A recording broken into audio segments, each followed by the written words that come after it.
Longshanks, where you at?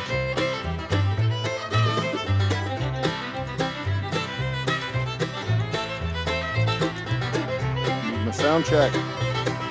Come on, man.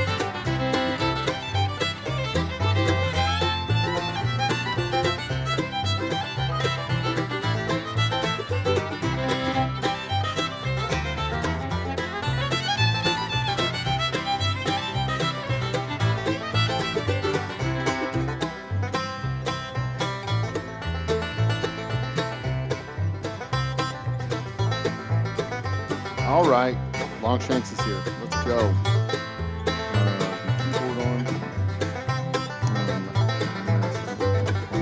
Ladies and gentlemen, brother, I need to do something about that. Brothers and sisters, children of all ages, I am the Old Humble Guy. We are here in what will soon be known as the Firefly Lounge as we continue our construction. Let's go to the picture-in-picture, show you where we're at. That one.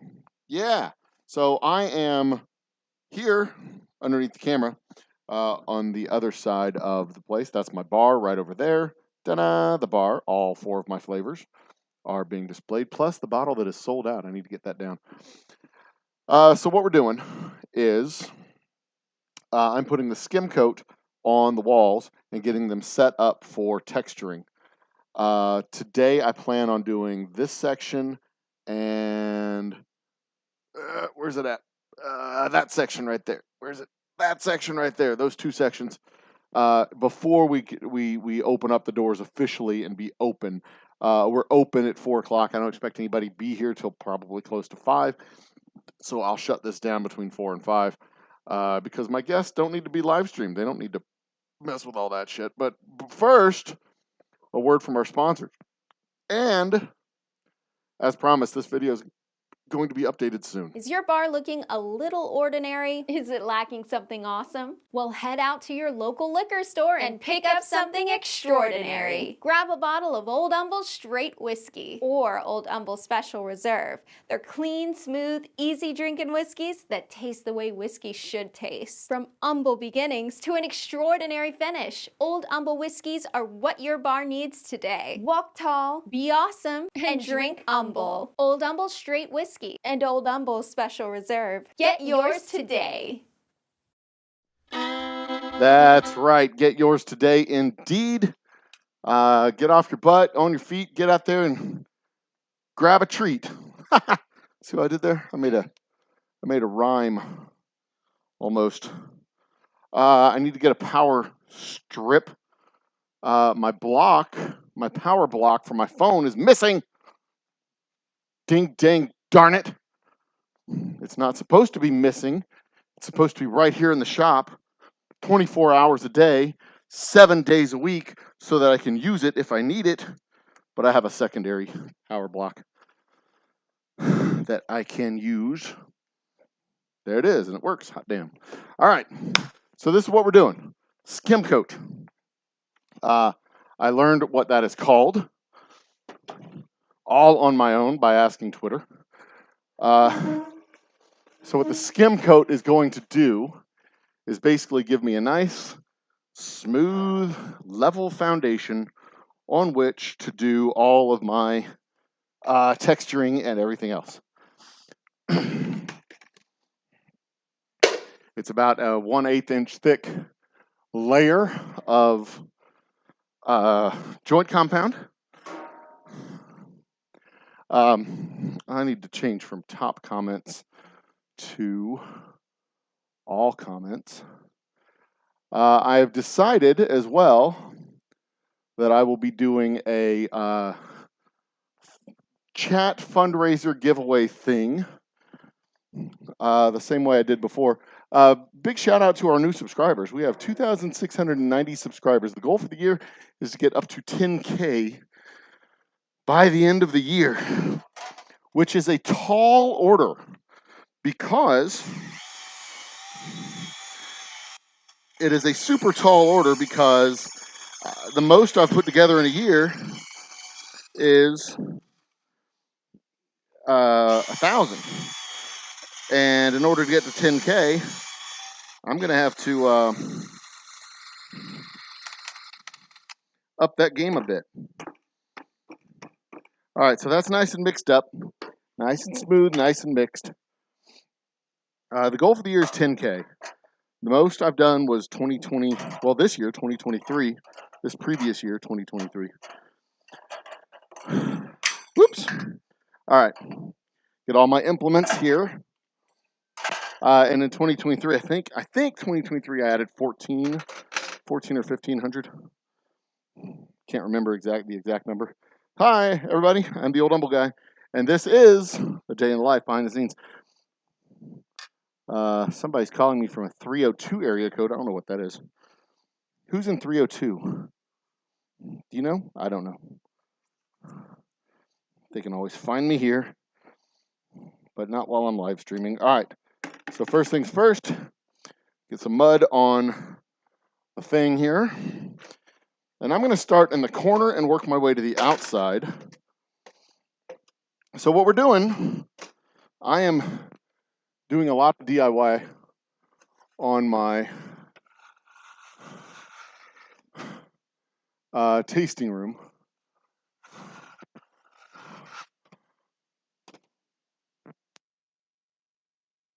I'm trying to just slap this up here right now to just get the mud up there. I'm probably going to need to go out to my car and get the other boxes that I have of this stuff.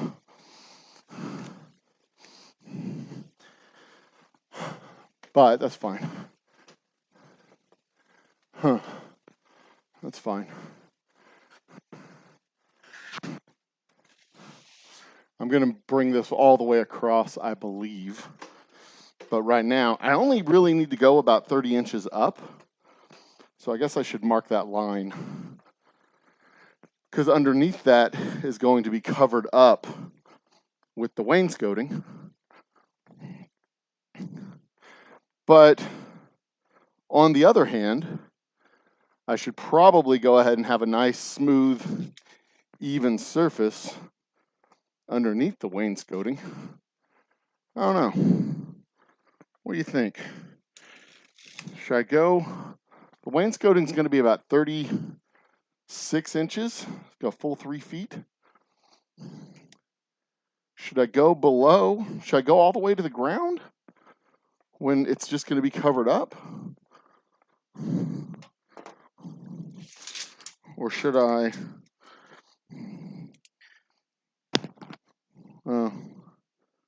36 inches is going to be the top there.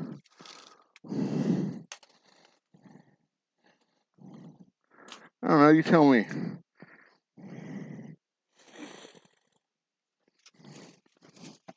I kind of don't think I need to go any lower than the part that's going to be visible, but at the same time,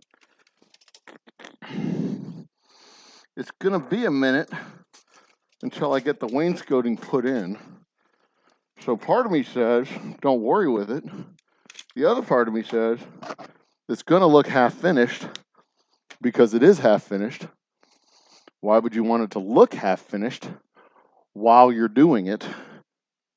You know, and go to all the trouble to mud up the walls here and get a nice smooth finish on the wall. Why wouldn't you at least have it looked finished?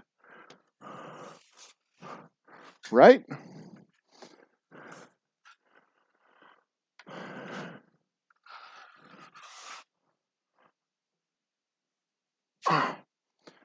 So I'm of two minds right now of finishing the wall, or at least approaching the first stage of finishing the wall. I want it to look, I'll go ahead and go all the way down. That's what she said. I'm incorrigible. Anywho.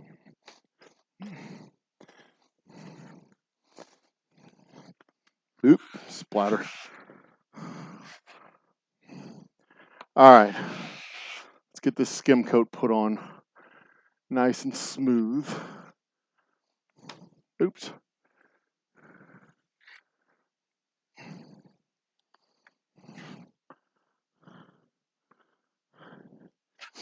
All right.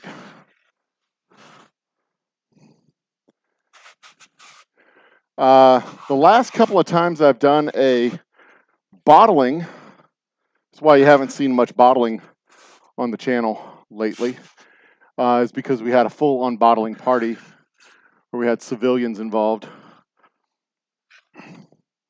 who don't need to be part of my YouTube experiment.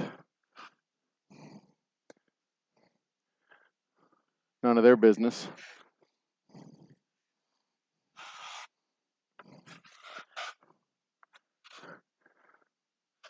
So these corners are definitely in need of some smoothing out.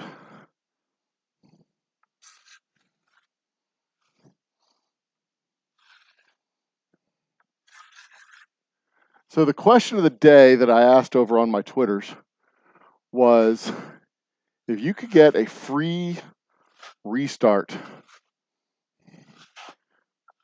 a full reset, $1 million in the account, unencumbered, free and clear,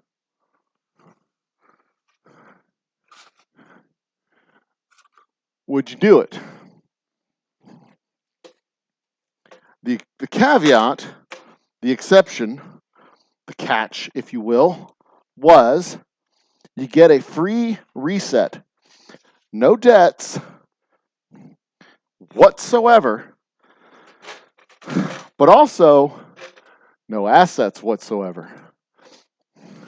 And that means financial assets, social assets, family, friends, places you know, things you've done.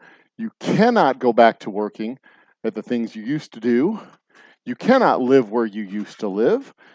You cannot have communication with the people you knew in your former life. For all intents and purposes, you, 1.0, is now deceased. And returning to you 1.0 will forfeit your new life. And you can call that whatever you want. Either Hitman will come after you or whatever. This is hypothetical. It doesn't really have to be that deep and engaging. But the question is, ultimately, are you worth more today, alive, or dead? Is your presence a net positive or a net negative? Do you think your physical presence is a net positive or a net negative? Is your family better off with you or without you? Are your friends better off with you or without you? I mean, you could take $1 million, call it whatever you want, $1 million, $1 billion, $1 trillion. If you have no debt anywhere in the world, basically, $1 million is infinite money. Basically. Unless you have no concept of money and how money works. Because, I mean, no debt, $1 million is like $25,000 a year, free and clear, with basic interest. You know, that's like 2.5% interest. That's a money market fund. That's if you have all of your money in cash. And I guarantee you, a money manager can make $1 million infinite. Turn $1 million into a nice income. And I'm telling you, unencumbered. You have no debts. You can live. You don't have to live in America. You can live anywhere you want to live. Anywhere in the world. That includes Costa Rica, El Salvador, Chile, Peru. You are free to do whatever you want to do, wherever you want to do it. The only caveat is you cannot do it with anybody you currently know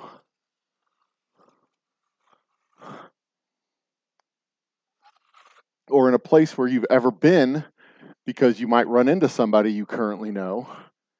You know what I mean? You can't like accidentally restart your old life. This is like witness protection exponential. You know, the exponential level of witness protection. You know, because they're all like, you know, you can't have contact with people. You can't be in this. At least you can be. You can go on to be famous. If they seek you out, you just have to deny you know who they are. That sort of thing. But you can't seek them out. You can't restart your life. That is strictly forbidden in this scenario.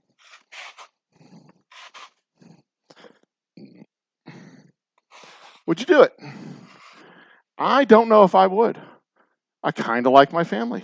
I kind of think my presence is a net positive. Even if I am a sin merchant,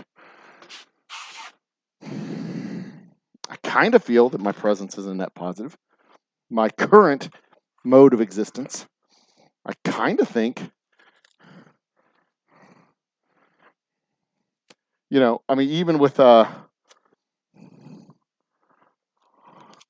life insurance, mortgages, all that stuff. Who's here? Anybody? Sunflowers is here. Cheers, Sunflower. Happy New Year's to you too. You know, so on the net, I don't think that deal is, because it's not really a question of whether or not it's worth it to you to take the money. The question is it worth it to everyone else around you to remove yourself from the equation? This isn't like a suicide pact thing. That's if you need help, get help. We all think you're valuable, et cetera, et cetera. This is just a thought experiment.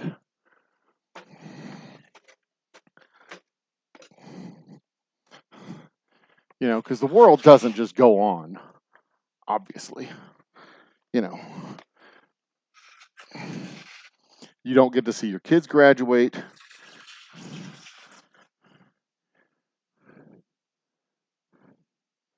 You don't get to see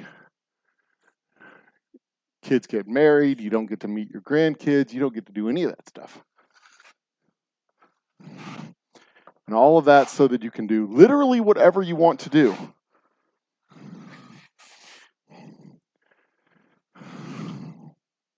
I don't think I take that deal. I really don't. You know, because the last, 49 years, I've spent building up to where I'm at, what I'm doing. Yeah, I don't want to just wash that away. I don't think I could. This looks like a mess right now, but trust me, it's going to clean up nicely.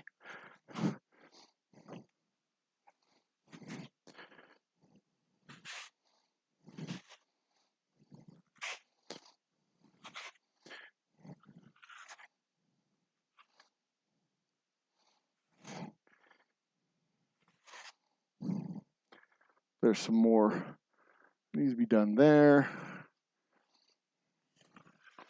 I think I'm going to use my little corner smoother on this. Smooth that out a little bit. I need to put a little bit more up there and smooth it down a little bit. Holy cow. Sunflowers. William Hall's in the house. Mr. Jig's in the house. Cheers to our super fans. Super fans who keep the channel going and support the channel. Appreciate it, Mr. Jiggs and Mr. William Hall. We will be doing a bottle giveaway in the next 60 days, just so y'all know. And you have already been entered into the bottle giveaway because y'all are super fans. Go on, get up there. All right, good. Nope. Y'all did not see that. That did not happen.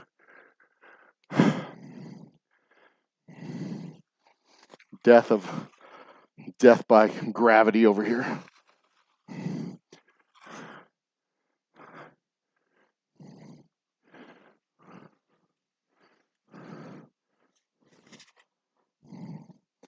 Jesus.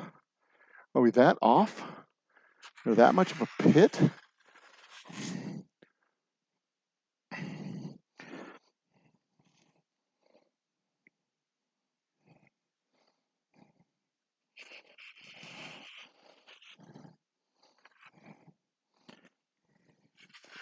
guess there was that much of a pit.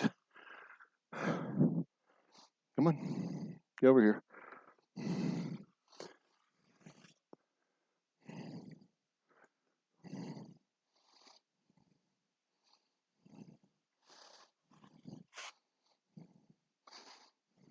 There we go. So again, the goal here is to give myself a flat, smooth, clean surface. That's what the skim coat does, or so I've been told. And then any remaining high points, I'll come through and smooth those out.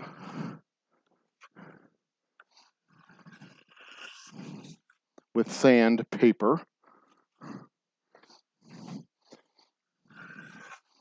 But I keep screwing this corner up, so what I'm going to do is I'm going to mud the shit out of this corner, then move on. Dustin's in the house too. Cheers, Top Shelf. Dustin, welcome to the party.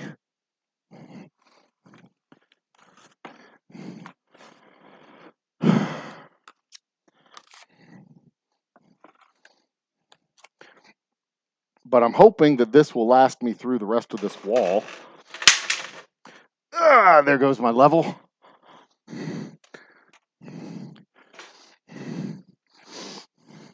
I'll start there, work my way all the way up.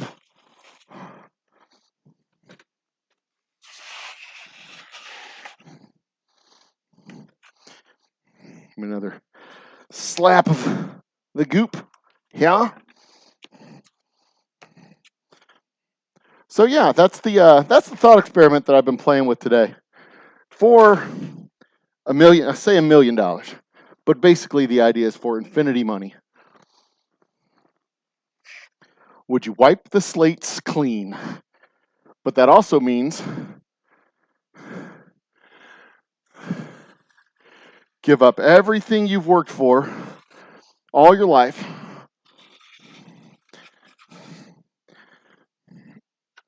Up until this point. Get a do-over. And I don't think I'm willing to do that. I'm willing to go for the $1 million. And if my family got the $1 million, you know, would you willing to give your family $1 million if you could wipe the slates clean? And that changes the metric significantly. Like you walk away from everything and they get $1 million.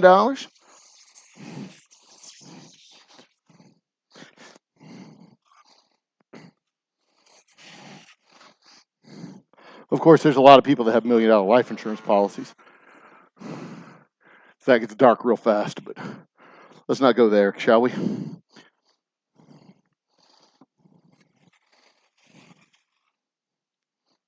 Let's keep it fairly light here in the new year.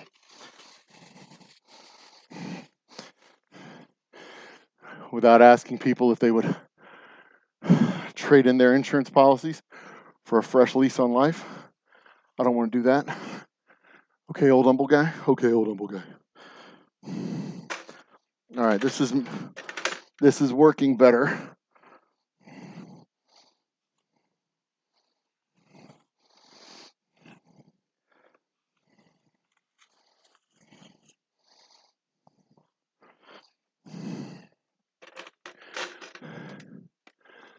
All right. I think we're set on this corner.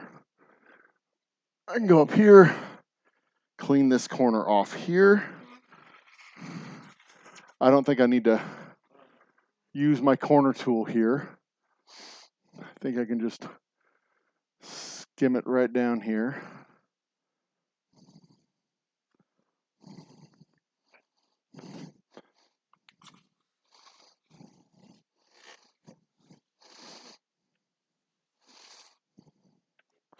There we go.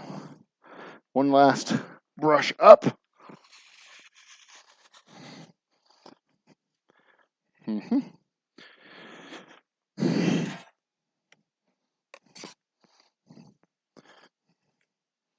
There we go. I'll move that to this side.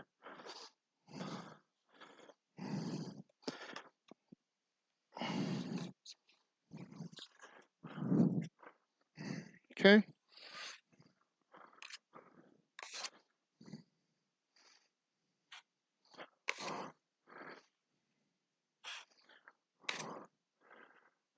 All right, I think I'm fairly well satisfied with this, except for this little spot right here that needs to be smoothed out. There we go. And then go back down. Smooth. That's terrible. Just fucked it all up. Let's go again. Nice and smooth. Make this nice and clean. You go there. You come here.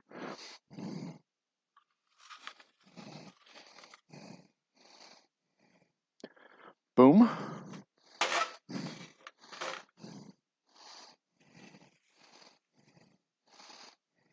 Boom. Okay.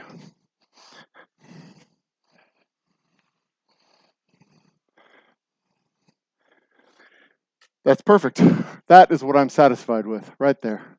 This little spot right here needs to go whoosh. Beautiful. Okay, now down from here.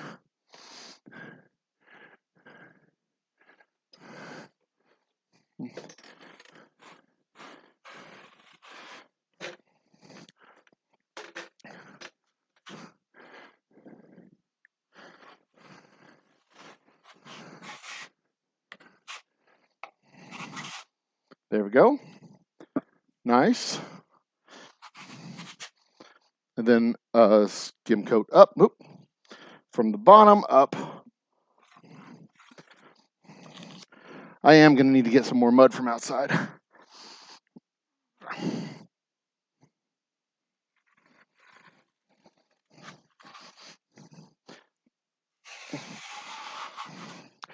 And as you can see, I did decide to go all the way to the bottom, even if the wainscoting is going to be covering it. I want to have that skim coat down so that it looks nice and smooth while I'm waiting for it.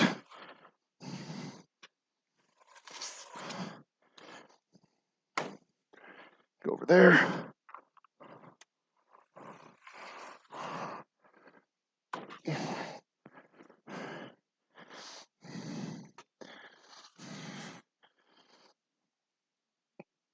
Get over there. That's fine. All right, it was super thick down here at the bottom. I know I said I was satisfied with it, but I'm not. That's better. There we go. All right.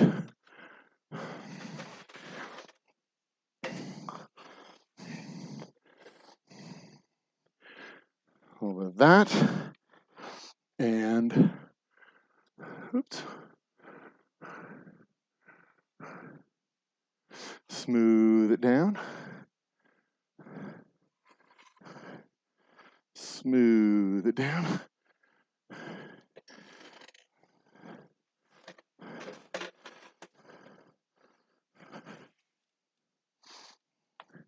Lift it up. So my technique that I'm using is commonly known as awful. It is Gringo do not know what he's doing.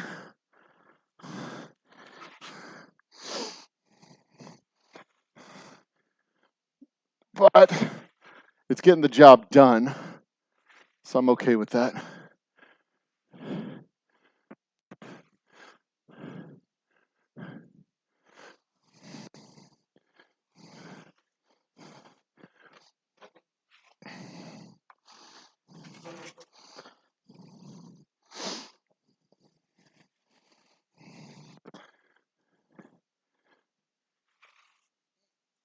All right, move off from this side to over here. Get on there. Move from this side to the other.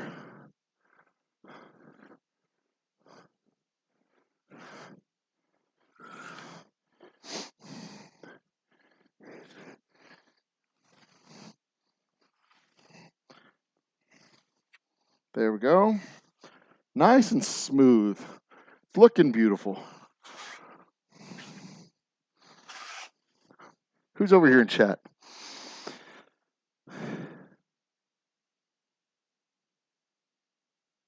He Kins say so we can talk to him. I'm not. Missed a spot. Where'd I miss a spot? Playing Alan Wake.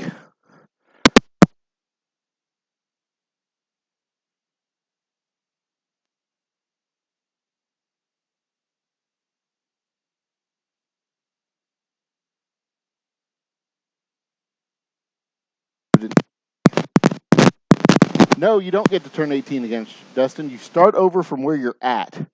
That's the idea. If you're a 49-year-old individual, if you're a 30-year-old individual, if you're a 15-year-old individual, you start over literally from where you know everything you knew, but you're also the same age you are. You know, this is a full reset. You lose everything. You know, this is a life bankruptcy, if you will. You lose the family, you lose the house, you lose it all, but somebody else gets to keep it. They get your life insurance policy and all that other shit. You know, like you are effectively deceased in the world.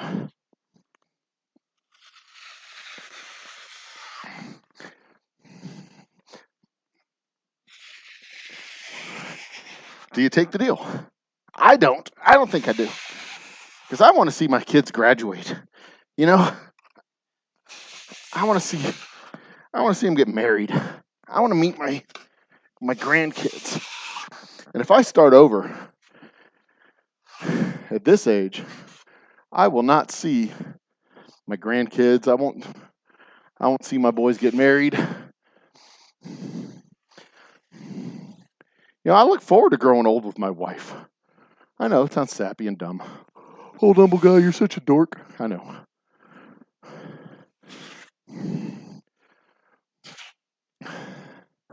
Like, I legitimately am more attracted to her now than when we were in college. Because she's like a whole person, you know? In college, she was a potential person. She had hopes and dreams and all that stuff people in college have. But now, she's got wisdom and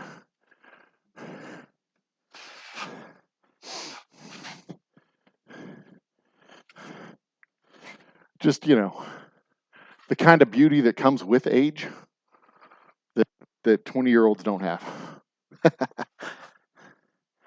So even for infinity money, I don't think there's a dollar amount. You know what I'm saying? In which I'd say, yeah,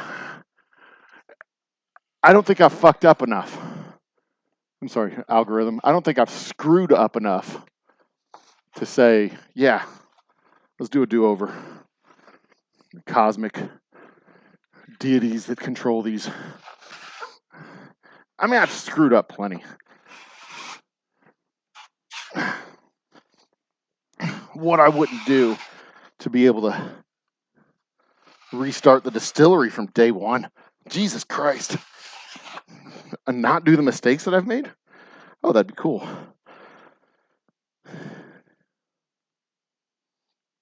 Beauty that 20-year-olds don't have.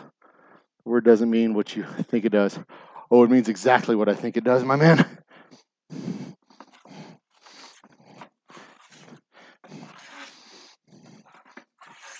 There's a certain beauty that comes with gray hairs. Not dyed gray hairs. Those are weird. They look weird on 20-year-old girls.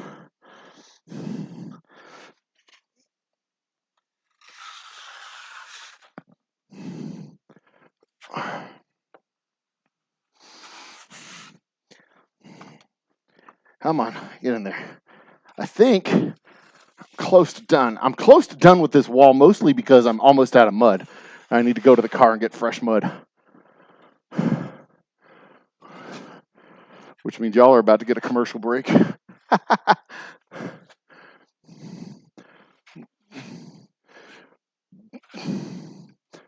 I'm trying to make this look as smooth and pretty as I can. But I'm also going to go back over it. There's another layer that's going to come with the texture.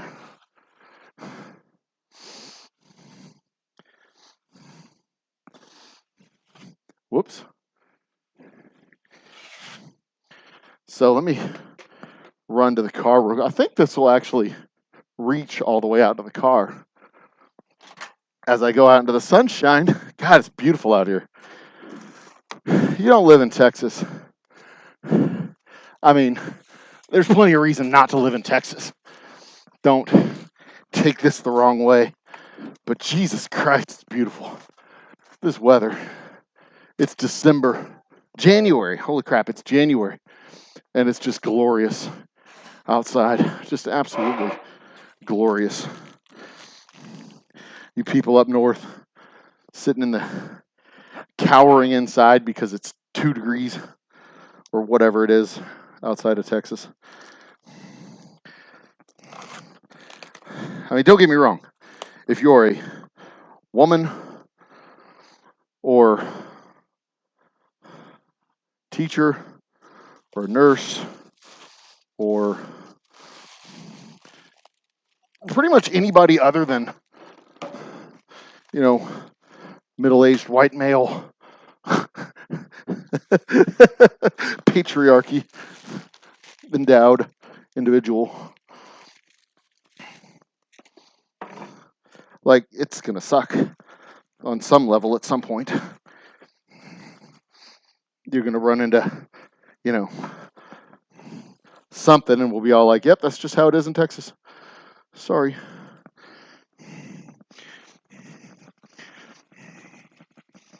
Go back to California, you fucking hippies. Or whatever. It's just how it goes.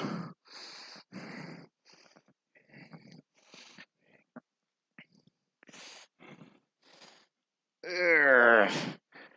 Ew. Yeah. Nasty.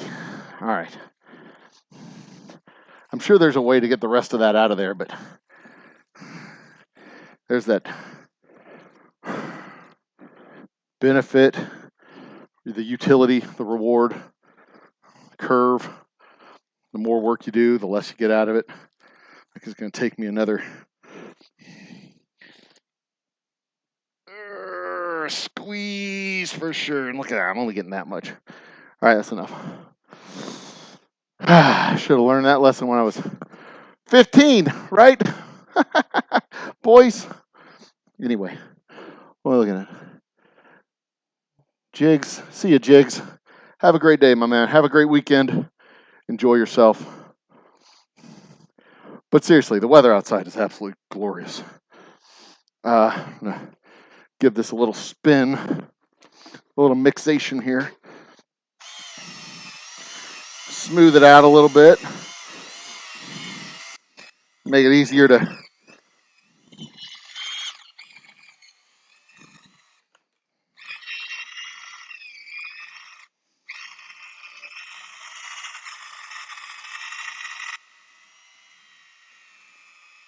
It says it comes pre-mixed,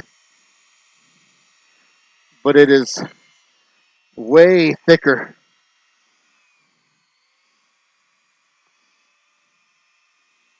then I like it. And giving a little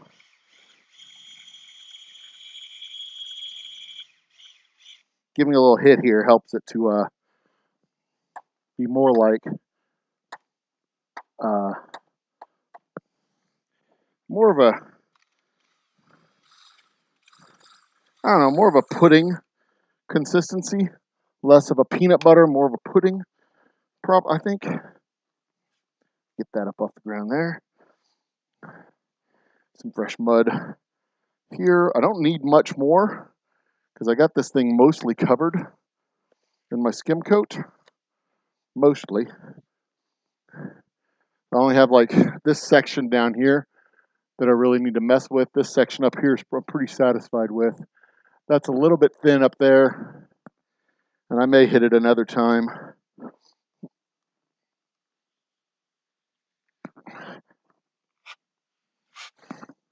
But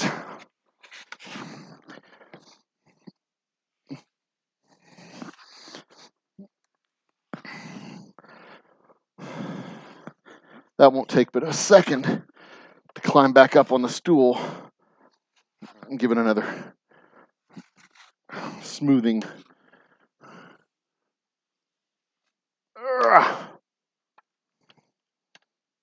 Finish there. Come on. Get on there.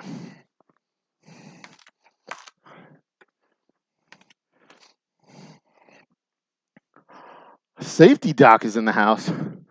Holy shit. I haven't seen Safety Doc in eons. I was beginning to doubt he was a real person. Only rumored to have existed. Only rumored to have existed. Speaking of the coldest places on Earth, where the weather sucks and you can't go outside for 7 months out of the year because it's too cold, not because it's like Texas and it's too hot. How you doing, my man?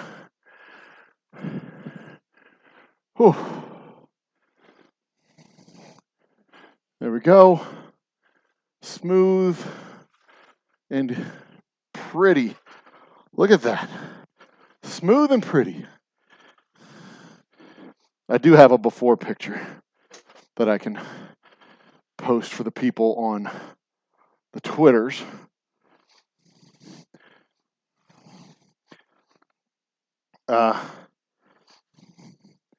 Maybe even post for you degenerates here. My special friends, my special degens. All right, I do want to run down this tape one more time. Give a little bit of smudge there, a little bit there. I was not expecting all these people. Who else is here? Top Shelf Dust. So Top Shelf Dustin, you would take the deal. I get that. I mean, if you already got no encumbrances, you know, it's tough to give up. I mean, it's just tough to give up the life you've built, the family you've got. I mean, it's easy if, you know, you're like legitimately fearing for your life, or if you've legitimately screwed things up to the point where, you know, Arthur C. Clarke's Death of a Salesman, he's contemplating whether he's more valuable dead or alive, his life insurance policies versus his income. And that's a dark place. I don't want to go there. Not with this. But, you know, the average person has simply not screwed his life up to the point where he considers himself more valuable to his family by not being there. That's a dark place to be. And I guess the moral of the story is, if you want to really think about it, take a moral of the story, is that people have done less for less. You know, people have literally left their entire life loaded everything up on Conestoga wagons, and fucked off for the West for much less than $1 million. You know what I mean? Like, there's nothing for me in New York City. I'm heading to Wyoming or wherever. All right, I think I'm pretty satisfied with this. It looks fairly smooth, he says as he screws up the finish here in the corner.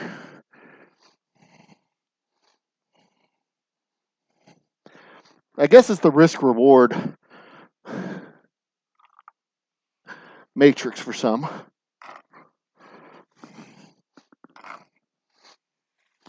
You know, because when you drop everything and fuck off west, you still keep your family with you. You can take your dog, you can take your cat, take grandma's piano, or whatever. Things of sentimental value can still go in the wagon with you. You're not literally leaving everything behind.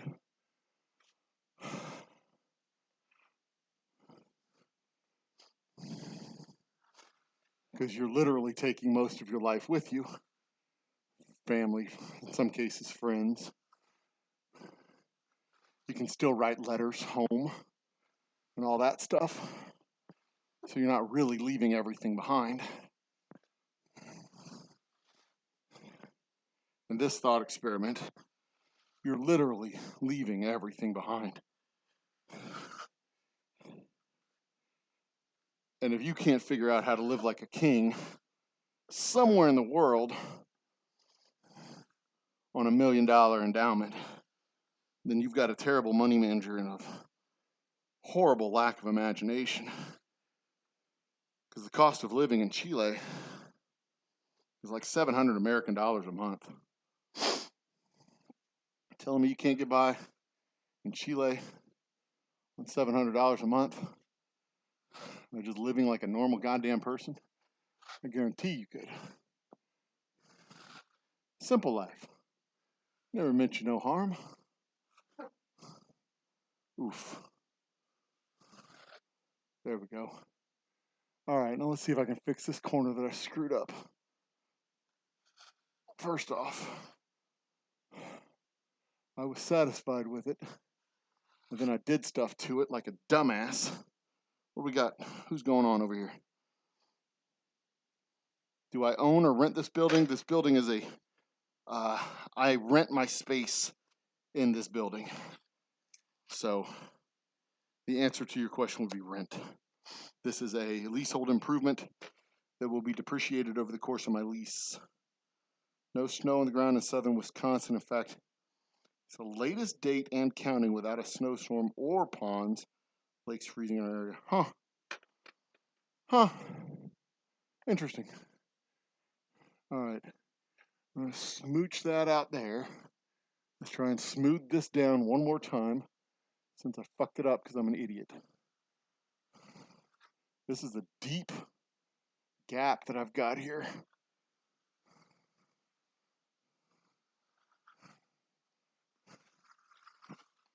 There we go.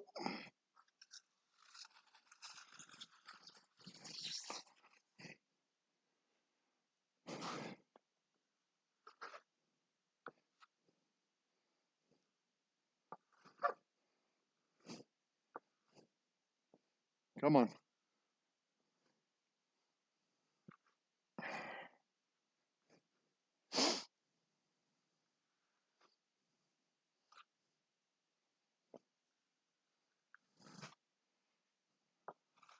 There we go.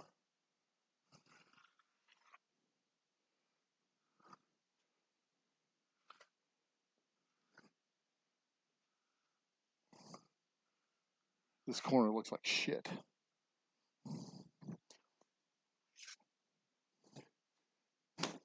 That should do it.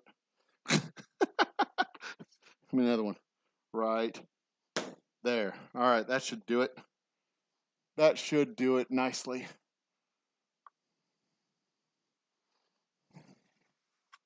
There we go.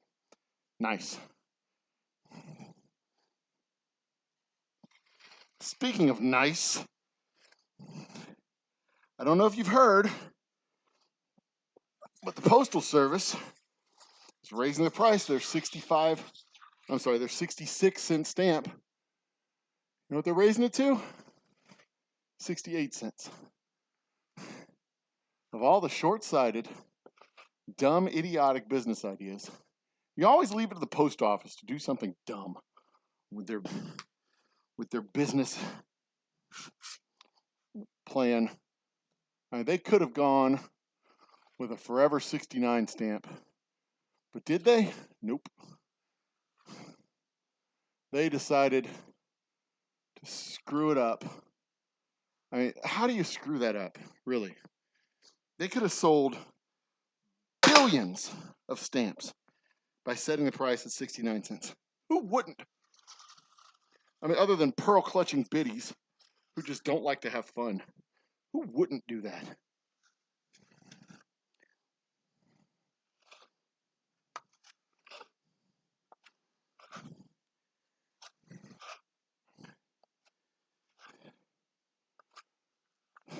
I don't use stamps hardly ever, but I'd have bought a book of stamps just to have a book of stamps that said nice on the cover.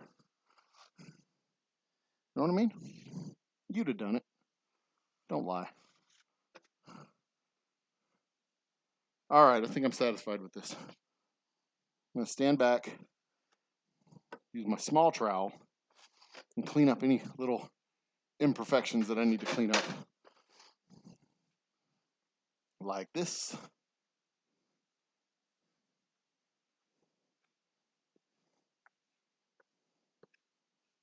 Like this. Like that.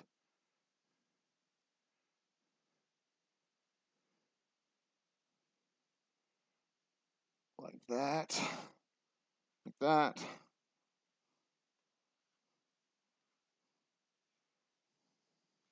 Now, also thinking about climate change, since you mentioned all the lack of snow. And this was more of a ranty McRant about climate change. Like, there's literally nothing you can do on a micro level about the phenomenon of climate change. And there's none of this, if everybody started recycling, me. No. If everybody started doing something, we still live in a world that was designed to waste resources.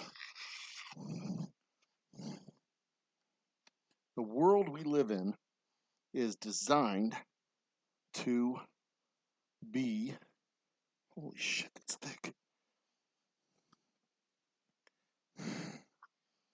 resource intensive. Is designed that way. And as an example, imagine you live in a building that, it's an efficient use of space. So this building has, several floors and an elevator. Like an efficient use of space. Well, it's an efficient use of space because it has several floors and an elevator, right? But if you wanted to use the stairs in this building, like, it's not designed for that. It's not designed for you to be able to find the stairs. It's not designed for you to be able to use them. It's not designed for you to be able to go up and down the stairs. The stairs are in a dark little space over there off to the side. They're not designed to have hundreds of people walking up and down the stairs. They're not designed for traffic flow. They're not designed for any of that.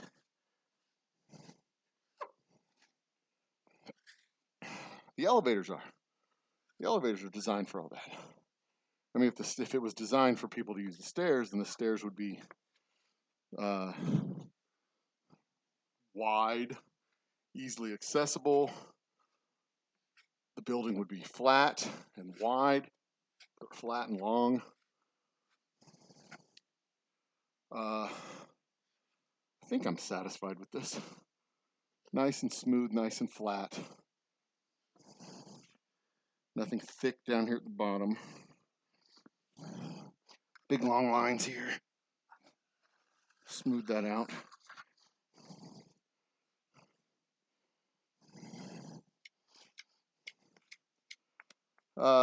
You know, the building would be like that. But can't do that because then it takes up too much floor space, and now it's not an efficient use of land. So you got to put it. You got to, put the building, make the building tall, so that you can efficiently use elevators and move people and use land and use space. But the elevator itself needs power. So you can either put a generator on each elevator so that it can go up and down, or you put a power plant in over there off to the side where nobody lives. There, I'm satisfied with that. I don't think there's a little spot up there that I kind of missed. I'm going to go clean that up a little bit. Then you put a little power plant in to run the elevator, and the lights in the building, sure.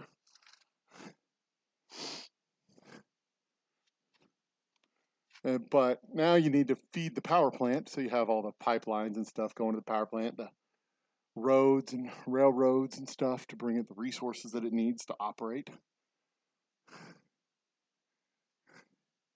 Now you can be as efficient as you want. You're not polluting anything. The power plant is. There's nothing you can do about it because you don't run the power plant. And that's somebody else's problem. All the crap they pump into the air, that's their problem. Whoever, lives around it. But nobody lives around it, so it's not anybody's problem now. Right?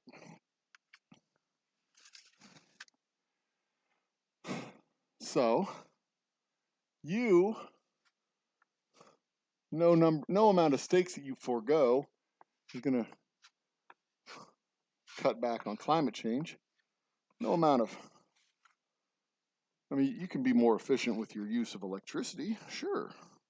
That's not going to save us. What's going to save us is more efficient production of electricity. The actual power plant doing its job, the governing bodies doing their job, protecting our natural resources. So like all of our clean fuel initiatives and blah, blah, all that shit. Clean electricity. In the 1970s, that was a big deal. That was supposed to buy us time in order to get more earth-friendly electric production, more renewables and all that stuff. Then great Satan himself, Ronald Reagan, comes through and undoes all that shit. He goes, no, actually, cheap oil, cheap gas. So all that progress that we made, and it set us back about 20 years. Because as long as they still have pipelines and railroads and all that stuff going to the power plants to make the electricity, the fuel to power plants cheap, it's not going to do us any good. We're going to be fighting an uphill battle on a personal level to fight the single greatest threat in a generation.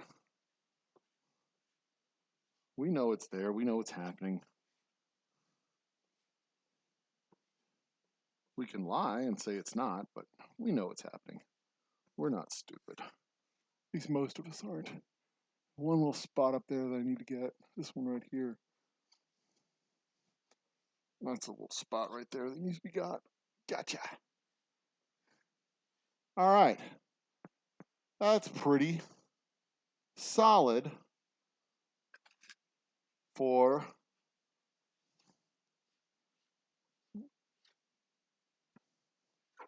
a wall. Nice and even, relatively speaking. So once that dries, I come back through and I smooth it out. I know I keep messing with this corner. Once that dries, I come back through and I'll smooth it out with some sandpaper.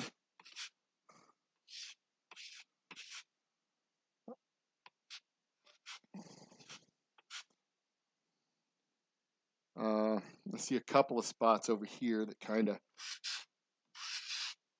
need just a little bit of a touch up, but that's it. Those will smooth out when I come back through with the sandpaper. And I'm not doing this side back here yet. I'm stopping right here on this face, because I'll finish everything back here later. But right now I want to get this part of it presentable to people for when they come to do events next month and later this month, because we've got our high school has an ice fishing team. Wow, okay. They're typically able to compete in January, February. Might not happen this season. Huh. That is something. An ice fishing team? How do you even fish for ice? Ha ha ha ha. I'm funny. I see one more spot up here I want to make sure is not. Okay, that's just okay, good. We got this here. It's a clump of crap that needs to just come off. There we go. There we go. There we go. Satellite radio.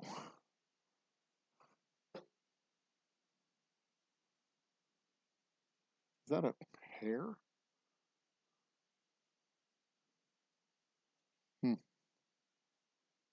Yeah, it is. Kind of hair. Weird.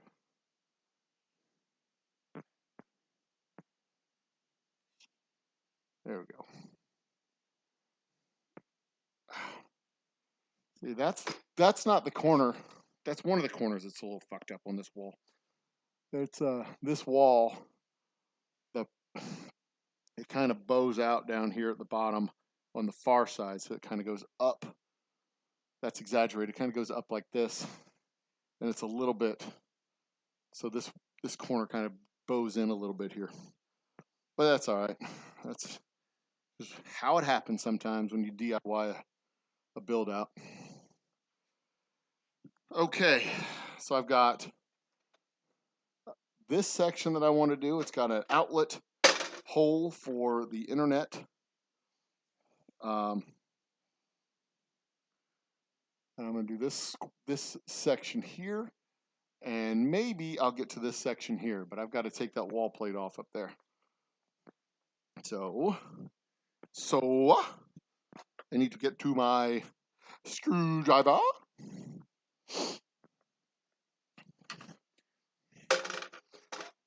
So I put a pole with it on my community tab on the Old Humble channel here.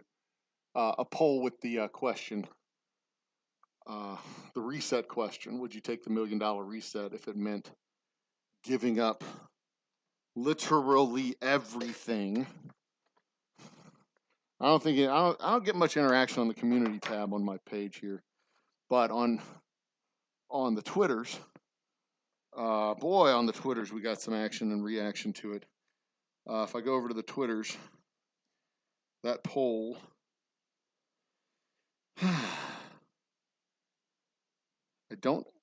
I didn't have kids done, but I'm a mom, so even when I say FTK, I still, yeah, exactly. It's tough to walk away from your life, especially if you're satisfied with it. 110 votes on the Twitters. 79% would not take the deal. And I get that. I mean, I legit understand. Like I said, I don't know if I would take the deal. That is not. I mean, it's a tough call, to walk away from your life For $1 million, you get $1 million unencumbered, an absolute unencumbered lifestyle. No kids, no wife, no debt, but also no assets. No nothing. No friends, no family, no nothing. All right, so I'm going to go up and then work my way back down. I'm going to smooth this out. This is a pretty solid seam. I don't think there's any gaps or anything here. So this shouldn't be a big problem, I don't think. This wall is going to be much easier than the other wall.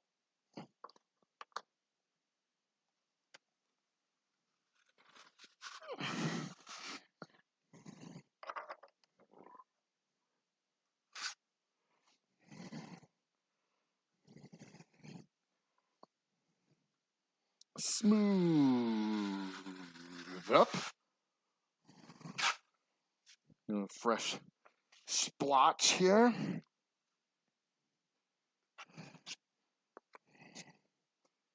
And there's some people of significant importance too. Like if you asked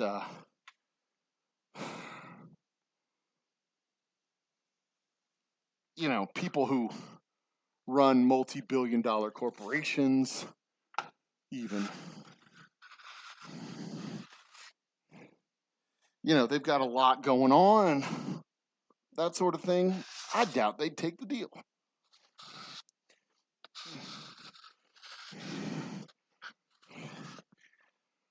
Okay, that's good. I'm good with that.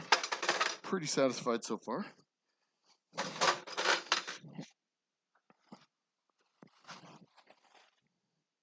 Pretty satisfied so far. Let's get this up there. And, one of the bonuses of watching me do this stuff is you just might have to see me die. Because when I was doing the tape, floating, doing the tape and float on the other walls, further down this wall, I fell head over freaking heels. I full on busted my ass. It was not live. And I almost did it today, but I was able to catch myself. All right, so I'm going to do this corner now. Boosh.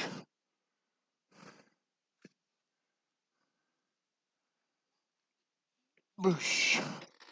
All the way down, all the way down, all the way down, all the way down, all the way down.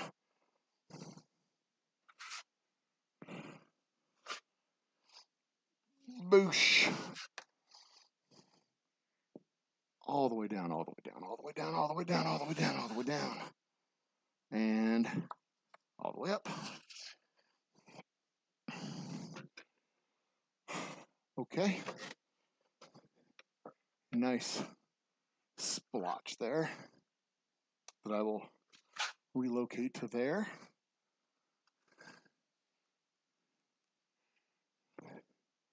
I know there's at least a few of you waiting for the disaster porn to come through. I hate to disappoint, but I have not killed myself yet doing a DIY project. It's not to say it'll never happen. There we go. I think that does it. I think that does it. Okay. I think that did it. All right. Now, a couple of spots on the floor. I'm also mudding the floor. Good for me.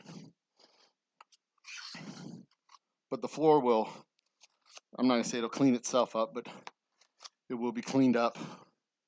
The next phase, well, one of the next phases is going to be doing the floors completely and totally, staining them over, putting a varnish on the floor, doing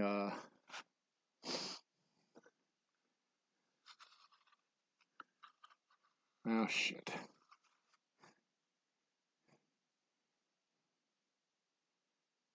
That's not necessary. There we go.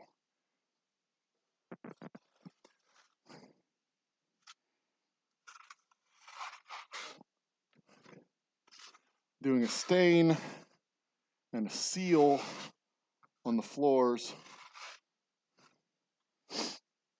so that it doesn't look like we're working on concrete in here. It looks like we're working on something a little more civilized.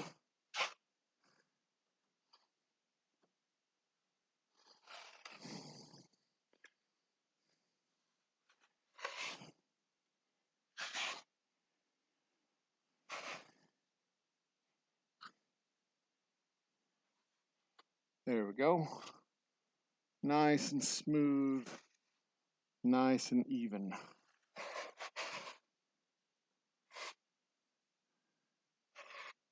All right.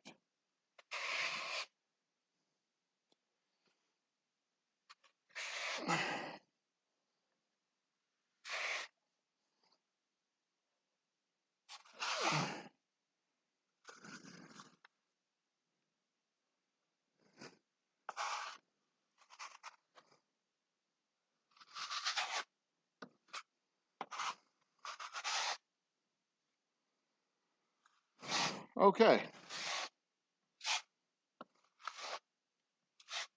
I just heard my phone buzz. Somebody's texting me. All right, so that's the top portion. I am going to have trim up here at the top too, so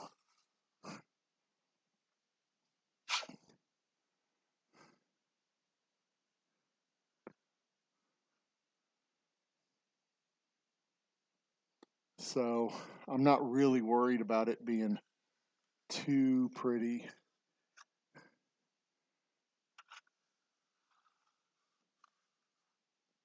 I do want it to look good because it'll be a couple of weeks now before I get this covered up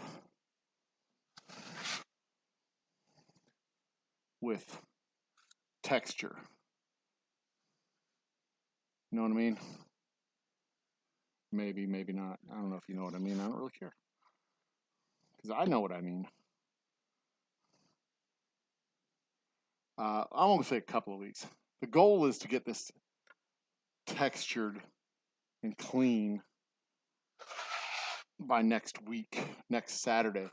Because next Saturday, I've got the inaugural, first ever canvas and cocktails,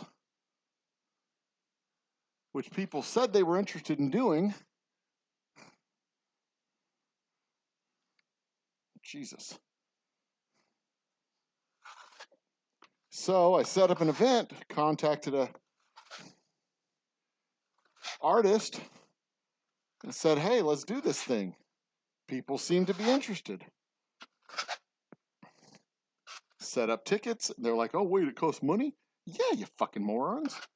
It costs money to do this stuff. Who's calling me?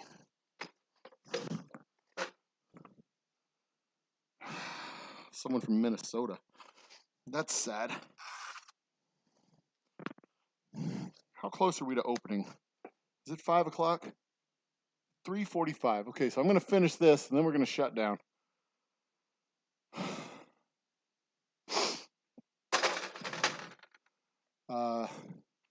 Because it will be time to work, and I need to clean up. Go here.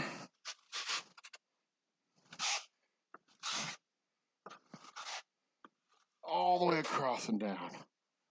Smooth it out. All the way across. All the way across. And down. And down. And down. There we go. I'm not happy with that corner up there. It's icky.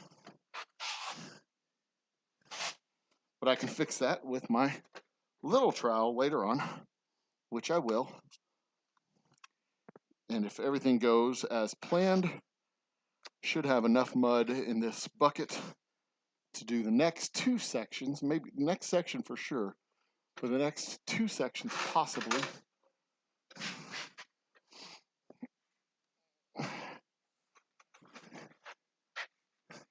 This is actually a lot harder work than it looks. This mud is not light. It's fairly light, but it's not extremely light. It adds up over time. You know what I mean?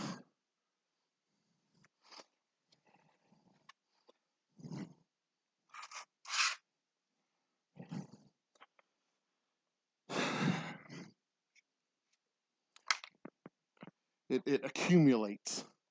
The weight of this stuff accumulates.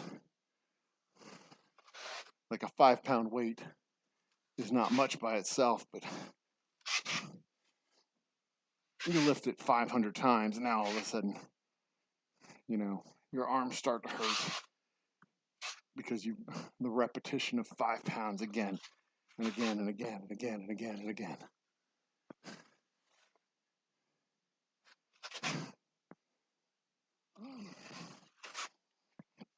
All right, the one big slobbery mess. Then we'll go up from the bottom.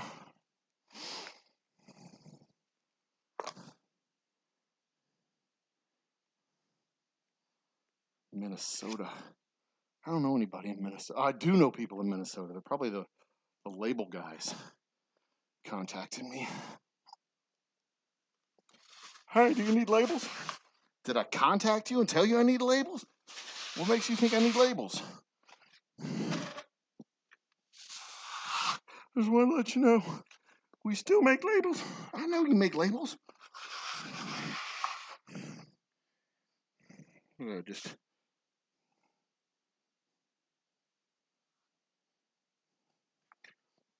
Just tapped the wall there.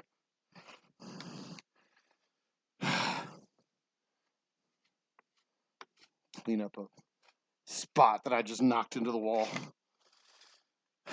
Genius. I mean, I get it. They're sales guys. But Jesus.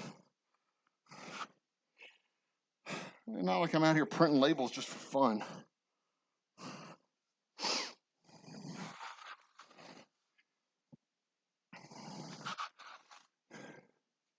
When I worked at the bank, there would constantly be people send an email, then call and say, hey, did you see the email I just sent you? Like, yeah, you just literally sent it.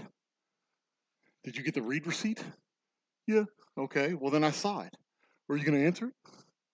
Fucking leave me alone. I'm going to drop everything I'm doing just to answer your goddamn email. I've got work to do. And I thought, you know, leaving the corporate world, going and working for myself, that would be reduced at least. But now it's salespeople who do that shit. Cost.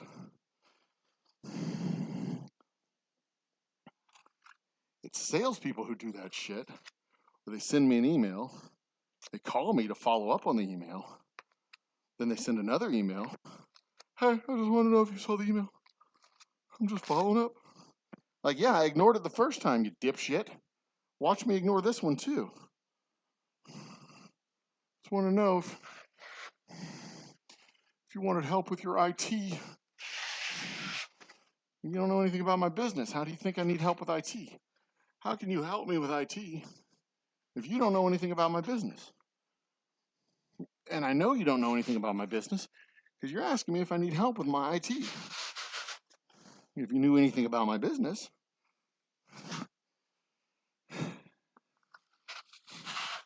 you would know that my IT is me. And I have enough computers for all of my employees who are me.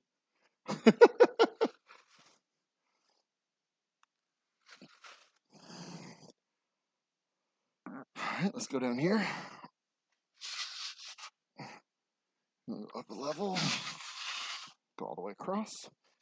Beautiful.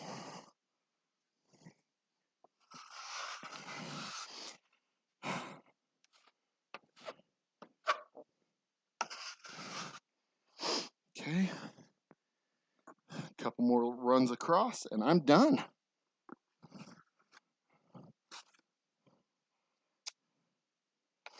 Whew. Working up a little sweat, I think. Get down here on my knees.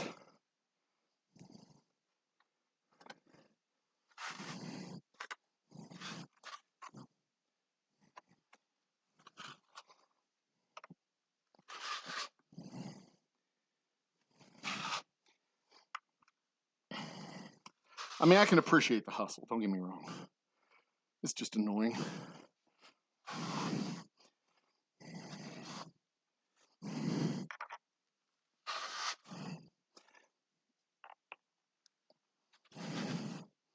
Like there's a group that has been trying to sell texasdistillery.com.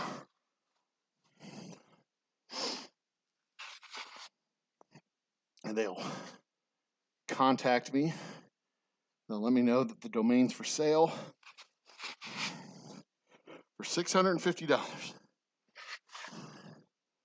And then they'll contact me a couple months later and let me know that there's been an offer for $450. And they'll give it to me for $450 if I wanted to match that offer. And then I'll get another email letting me know that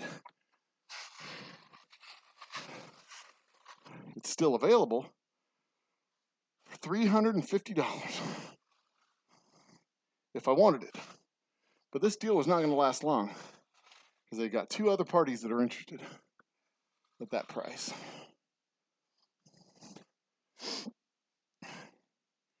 And I continue to ignore them. And then I'll be told that it's now available for $250, but only for the rest of the month. And then another 4 or 5 months, or not even that long, 4 or 5 weeks go by, and now texasdistillery.com is surprisingly enough available for $150. But that is the final and best offer because 3 other people would like to buy it. And this is a limited, exclusive offer.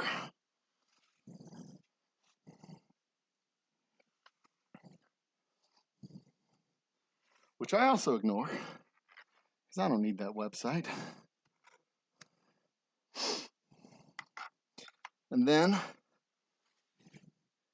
3 months after that, like clockwork, hi, we own texasdistillery.com. It's available for purchase. And guess how much? $650. Price has magically gone back up. All right. Where do I need to put some extra? That's a good spot right there.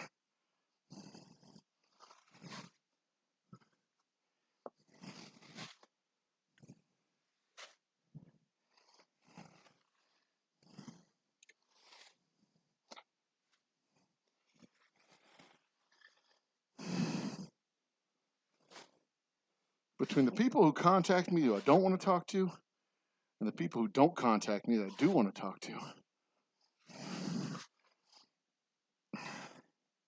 I don't talk to anybody.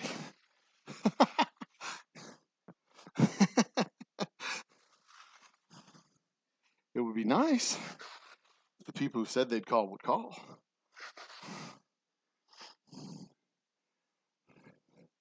Lisa. I'm just messing. Lisa calls when she's most of the time when she So she will. What else?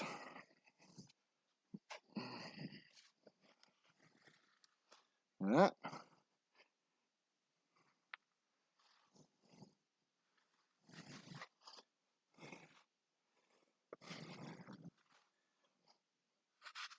There we go.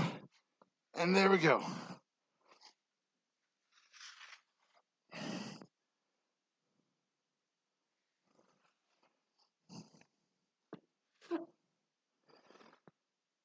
All right, I think I'm satisfied with that little section of wall.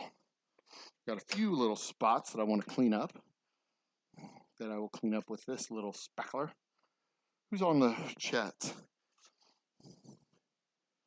Do not get the TPS.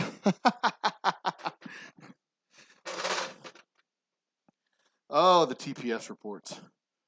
Jesus Christ. We actually had TPS reports. They were called TPS reports. The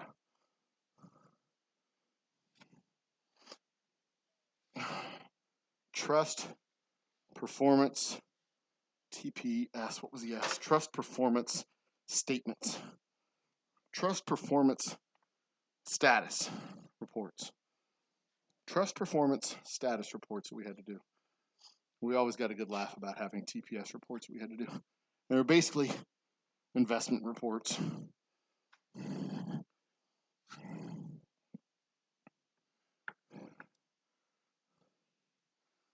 That existed to make paperwork, because nobody really paid attention to them.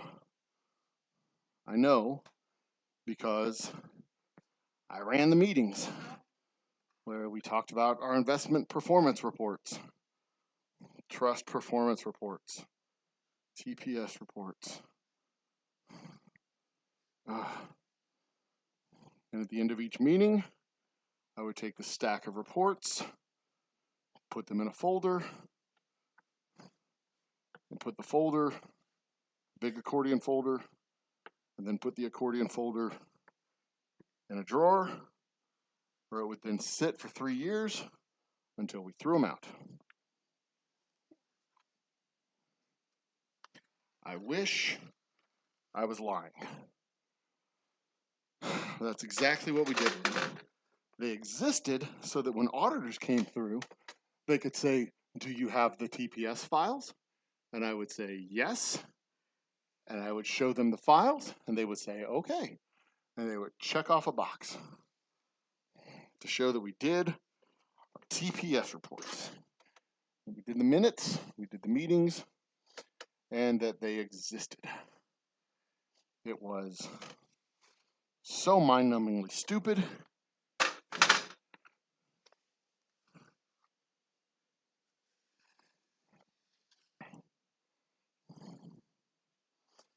And when I one time, I made the joke that, yeah, once we're done with these, we'll just toss them in the wood chipper. Everybody lost their fucking minds. We don't put these in wood chippers. Oh my God. Like, I know it's a joke, you fucking weirdos. We put them in a filing cabinet where they get ignored. I know what we do with them. Nothing. They create paper. We just created paper. Hooray for us. We're a bank. Hey, not that I'm bitter about most of the useless work that we did. I mean, I know why we did it operationally.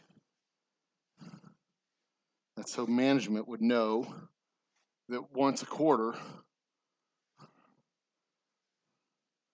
we looked at the performance of a portion of our portfolio.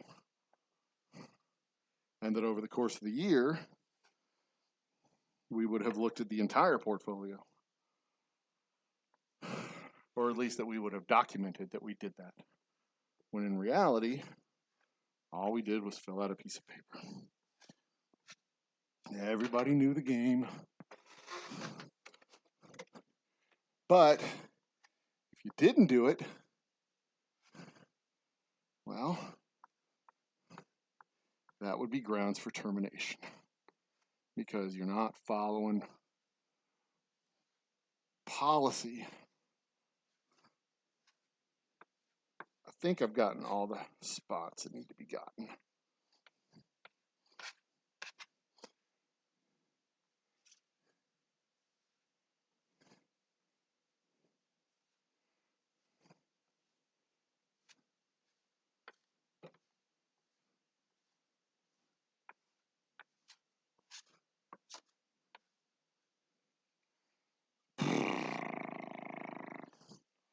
This section's a mess because I couldn't get the trowel in very effectively, but that's okay. Now, the corporate busy work was always a frustration to me, and I would complain to the auditors about it all the time because they would come in periodically, and I would tell them, and my boss hated it when I did it too. My manager absolutely hated it. He'd be like, don't give them any more information. Like, I'm helping them improve their processes. This is stupid. I'm telling them what we do. Like, we're following the procedure, but the procedure isn't doing what the procedure wants us to do. Procedure just means we're signing documents and putting them in folders. It doesn't mean we're actually doing it. This is dumb. We shouldn't be doing this at all. It's a waste of time.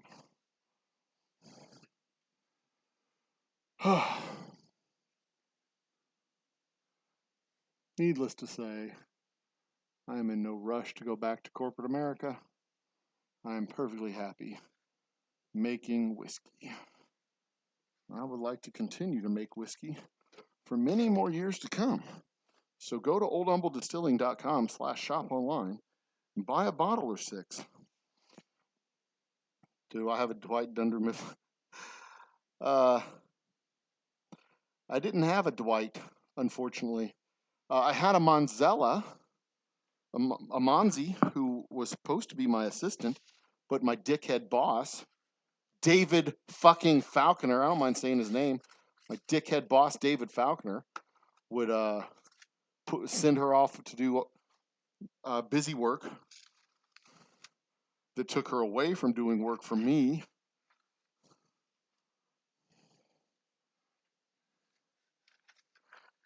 And when I told him there weren't enough fucking hours in the day to do the stuff I needed to do, which was a bunch of nonsensical busy work,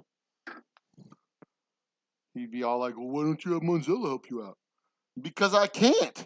Because you have her doing stupid shit all the time, you jack off.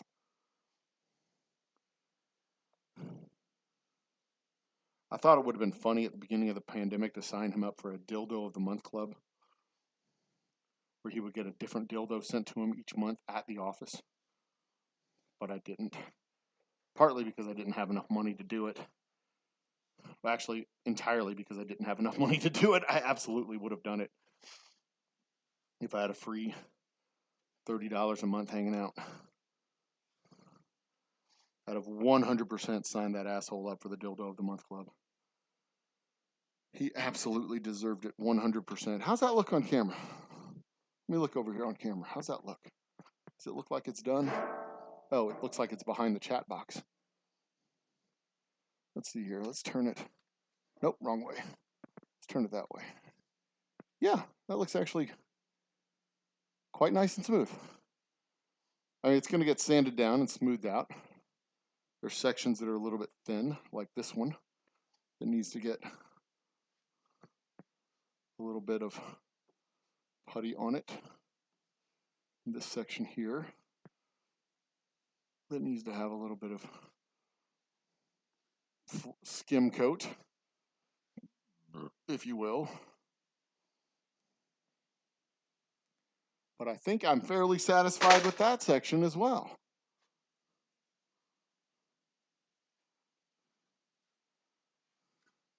It's supposed to be about 1/8 of an inch thick.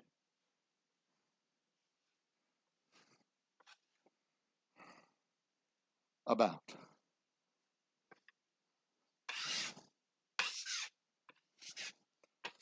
And that's all screw holes that have been filled in. So I've got a patch that needs to go in down there. Tonight, after I close up shop, I'm probably going to do a couple more panels. I'd like to get all of these done all the way around up. That wall behind us, all of these walls are going to be textured. All these walls are going to be textured. This wall back here is probably going to be textured. I'm 90% certain I'm going to texture that wall. But instead of having the wainscoting, ugh, so filthy. Instead of having the wainscoting on that wall, because this wall is going to have wainscoting, it's going to have a shelf about 2 by 6, a 6-inch shelf here to put drinks on, so you could stand up. These tables are going to be replaced with barrel tables. I'm going to have one table that's about a 3-foot wide table. Over here in front of the bar, it'll be about 10 feet long and 3 feet wide. And then over here in the corner, I'm going to have my octagon table. 1, 2, 3, 4, 5, 6, 7, 8. Yeah. 1, 2, 3, 4, 6. 1, 2, 3, 4, 5, 6, 7, 8.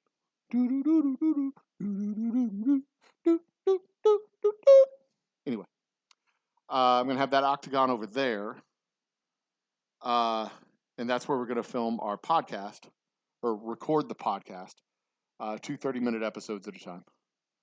You can't see that, though. Let me turn that camera. So this is just going to be standing area. I have a couple of barrel tables.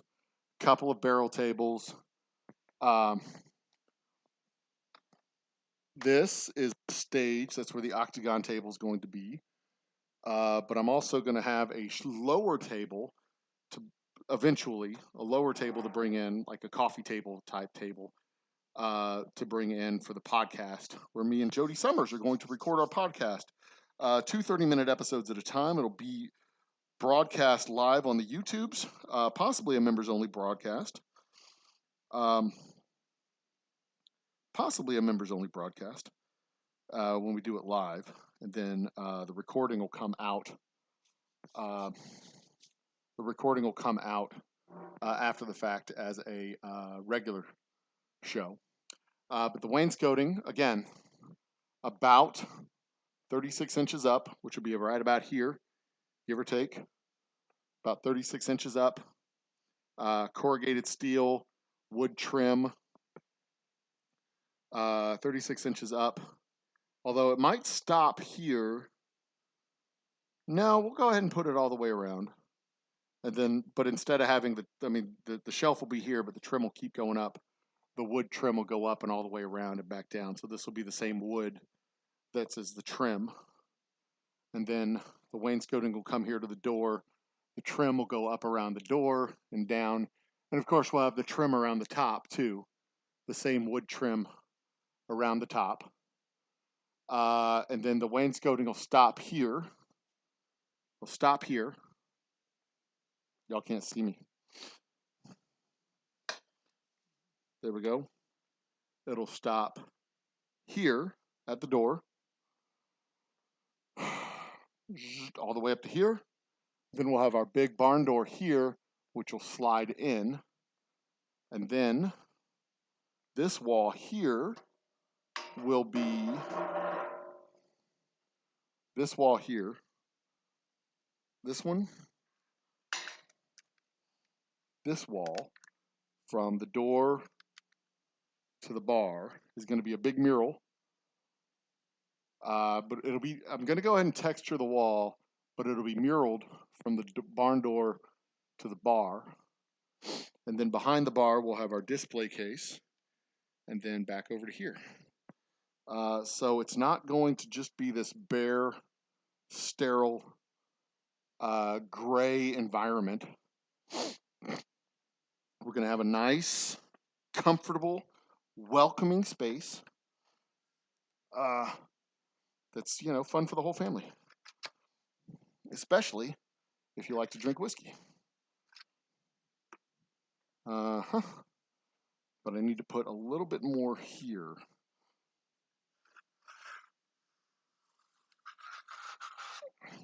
There we go. And then I'll start over there.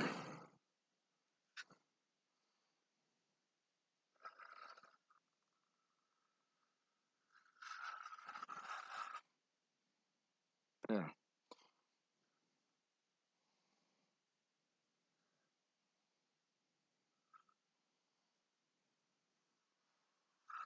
There we go.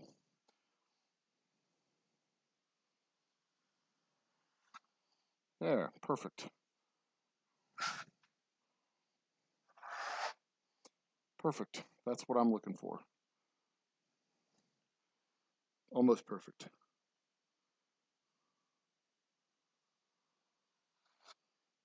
Yeah, I want that tape covered.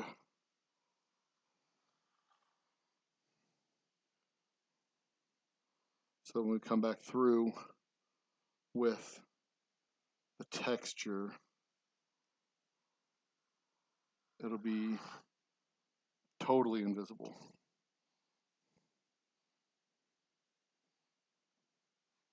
Totally invisible. One more. Smooth it out, smooth it out, smooth it out, smooth it out, smooth it out. And there we go. I think I'm done. I think I'm going to walk away now. I'm going to walk away before I screw anything up. Yep. I'm going to walk away before I screw anything up. Done. CSR cast strength report. Nice. No, I've got a label idea for the cast strength. There was a part of town called Black Cat Ridge that was where the ne'er-do-wells and roughnecks went after they decided to kick them all out of downtown Humble, because Humble has been averse to making money and having fun since the early 1900s. So Black Cat Ridge was right across the river, just on the other side of the Cincinna River. It was the notorious home of brothels, bars, and houses of ill repute, if you will. That was a great place to get a 38 special, great place to get shot, great place to get a Colt 45, great place to get a cocktail. So, in honor of that degeneracy, I've kicked around the idea of Black Cat Ridge cask strength bourbon. BCR, Black Cat Ridge cask strength bourbon. So, I haven't fully committed to making it. I might turn that into our cask strength rye. I might make a cask strength rye called Black Cat Ridge, because back in the early 1900s, that's what it would have been. A rye whiskey, right straight from the cask. I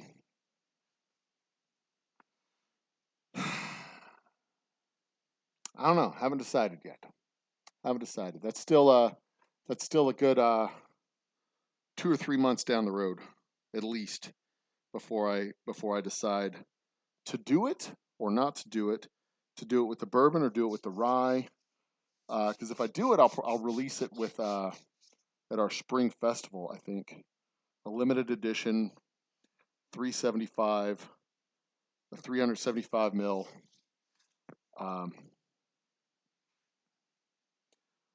Small bottle, small batch. You know, everything about it limited edition and hard to get your hands on. Is this dry yet? It is almost dry. It's setting up nicely. I'm looking at the white patches where it's getting dry. I'm looking at the lines in the wall here where it's thick and not at all dry. I need to quit touching it, but I can't. I'm like a 14-year-old boy. Quit touching it. Quit touching it. Quit touching it. Anyway. All right, guys, gals, brothers and sisters, children of all ages. Let's get this gloop of nastiness from the floor and get that in the trash can where it belongs.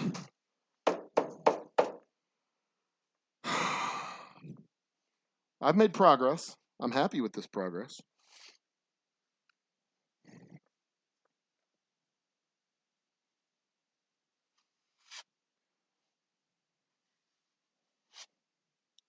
I'm quite happy with this progress.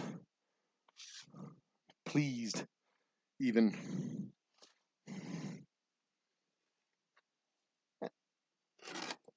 And the trim, again, is going to be down here about 36 inches from the ground.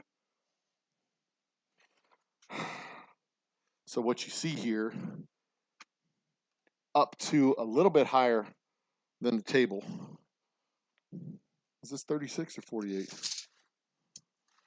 That is 48 inches. The bar itself is 42.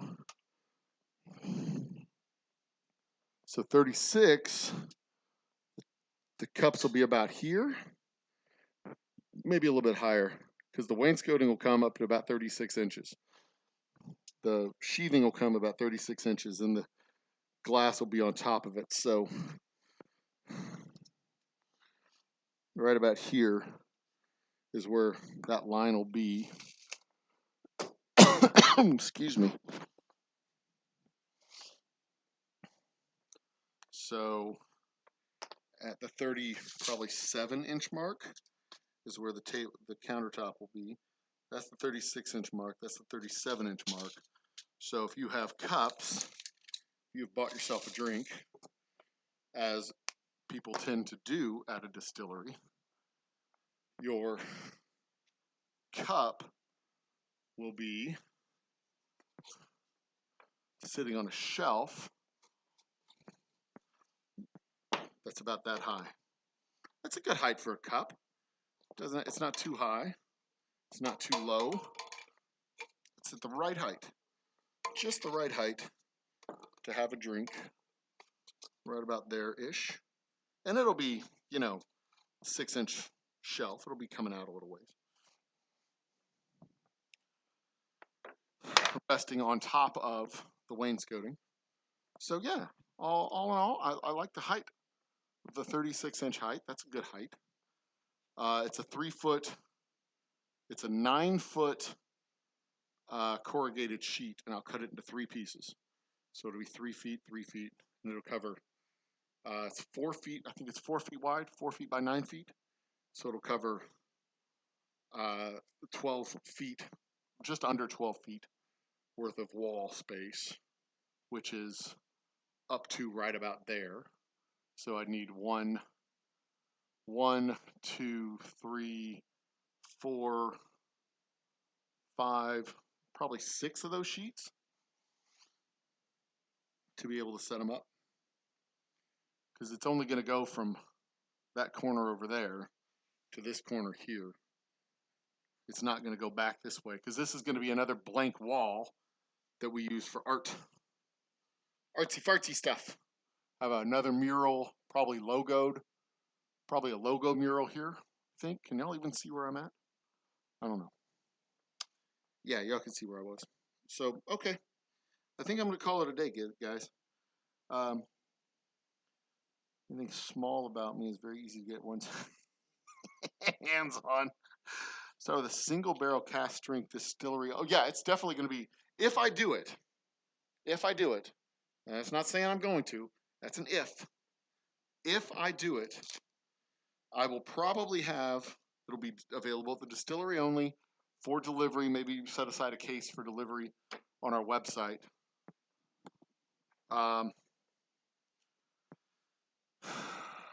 Won't be available in stores. Will only be available online and at the distillery.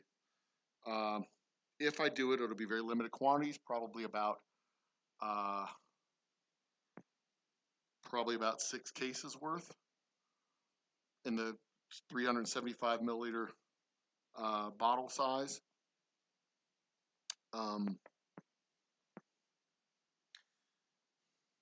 need to get this stuff out of here so I can start clean. The 375 ml bottle size. Hang on, let me go over here to we need to get a cleaning vessel. A vessel for cleaning. Kipton.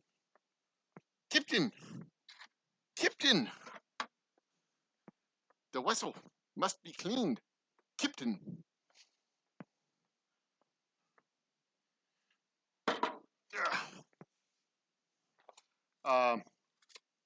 So yeah, it'll almost certainly be available exclusively at the distillery at first. If it's popular, I can get it in the stores in limited quantities.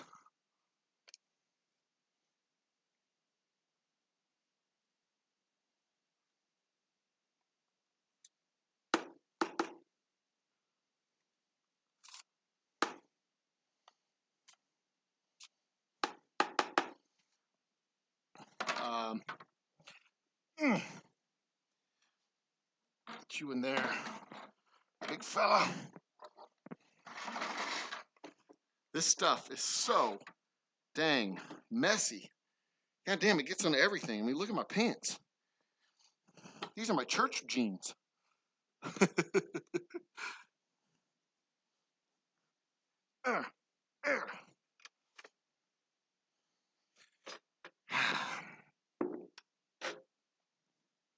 I like it. I'm happy with the progress. But anyway, yeah, I'll probably. That's why I want to do it in the small bottles rather than the full size bottles, and also have a permission slip attached to every bottle sale, or a contract, an agreement with every bottle sale confirming that you're not going to add water. You're not going to add your filthy, disgusting tap water to my cask strength whiskey. I mean, if I'm going to forego adding my magic water that I reverse osmosis filter twice, UV filter once, collected directly from the good Lord above, if I'm going to forego putting my delicious water into my whiskey and you're just going to take it home and put your goddamn tap water ice cubes and your ice water or your tap water dribbled in on the top and ruin my damn whiskey, the municipal shit tastes like garbage. Turn my cask strength 120 into some goddamn abomination. I mean, if I find out about it, the contract will give me the right to come to your house and take my whiskey back. You don't deserve it. Shame on you.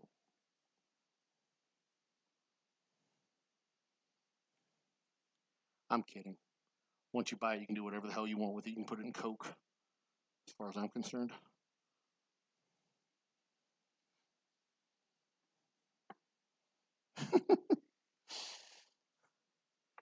It's no longer my responsibility once you take it home.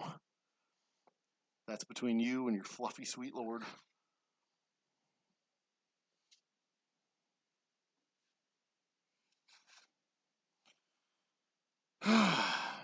I'm happy. I'm happy.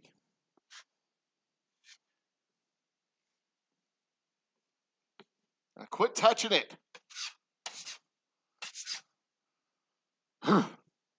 Okay. I need to turn my open light on because we are open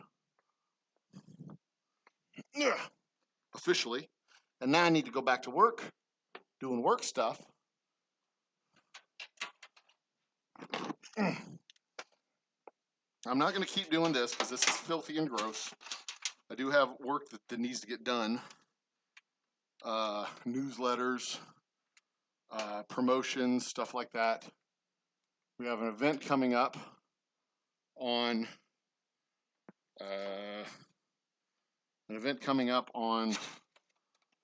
the 13th, which is our inaugural our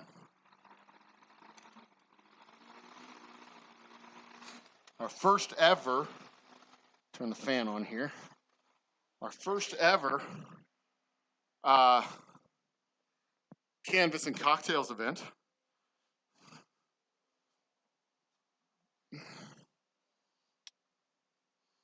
You're not buying anyone's magic water. Telling you, man, my water's delicious. My water's magical. My water comes from Jesus Christ himself. Pours it down on us in a deluge. The good Lord Almighty looks down on Humble, Texas and says, y'all need water? Here, have some. And that's how we get our water. For real, for real. I'm not making that up. I have conversations with him. I'm Irish. That's a reference there to a movie. If you're cultured, you know what it is. But y'all aren't cultured, are you? Of course not. Let's go here. Let's here with me. On me. All right, guys. You don't want no Jesus water? Holy Spirit bourbon. What is that? Oh, that's Holy Spirit bourbon whiskey. That's what I make. Okay, for real though. Oh, we're at 27. When did we cross the number from 26.9 to 27.0? That's awesome. That's awesome. Cheers to our new viewers. Cheers to our new subscribers. Thank you for your support. I am truly happy to have you. Even if I do antagonize y'all sometimes. We're right at 2,700 too. Very cool. I guess I had 3 shorts pop off today for 2,700, 2,000, 2,400, and 2,500. Cool. Cool. One of them has got bad ad suitability. Okay. Probably because I said the word murder. It's murder bear. There's murder bears in that there. Whatchamacallit. I have had $5.67 of estimated revenue over the past 28 days. We need to get that up. I need to do a fundraiser for the channel. I need to do a channel fundraiser because I need a new computer, some microphones, lighting, green screen maybe, or at least a backdrop. Look at my hands. I'm covered in plaster. I need to basically get a full studio set.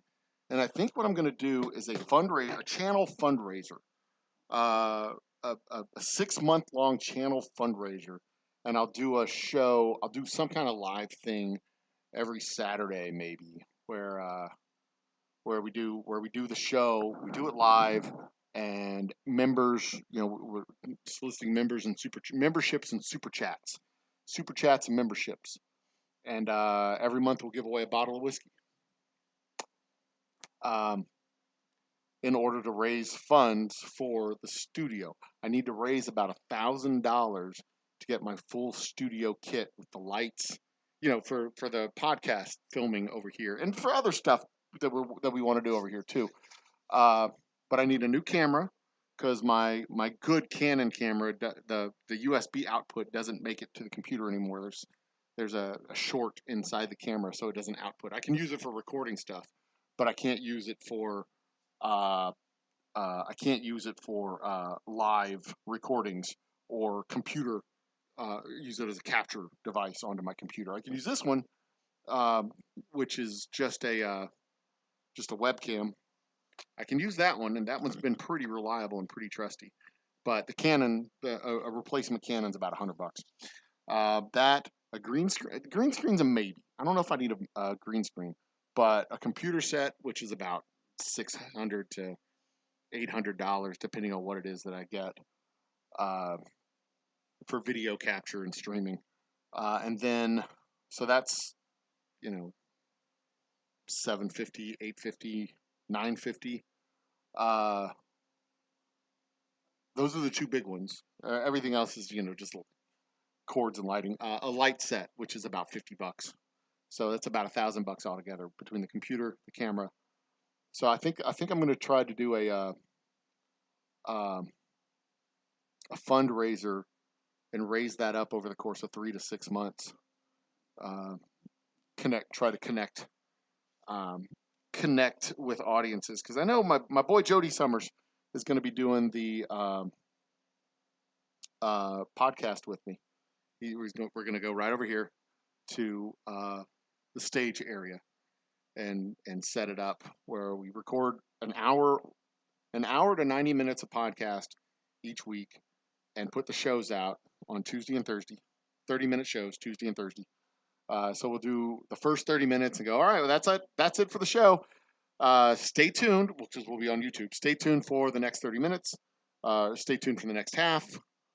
Stay tuned for the next show, or whatever we say to close out the show. Blah blah blah blah blah.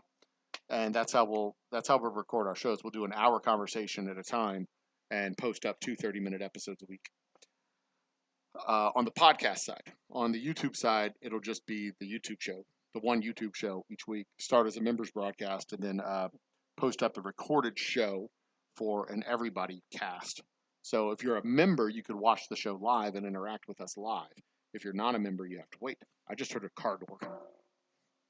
Hold on a second. We may have to wrap this up now. Okay, there are car doors. I think they're on this side of the building. So if they're coming to me, they're on the wrong side. Let me go look real quick.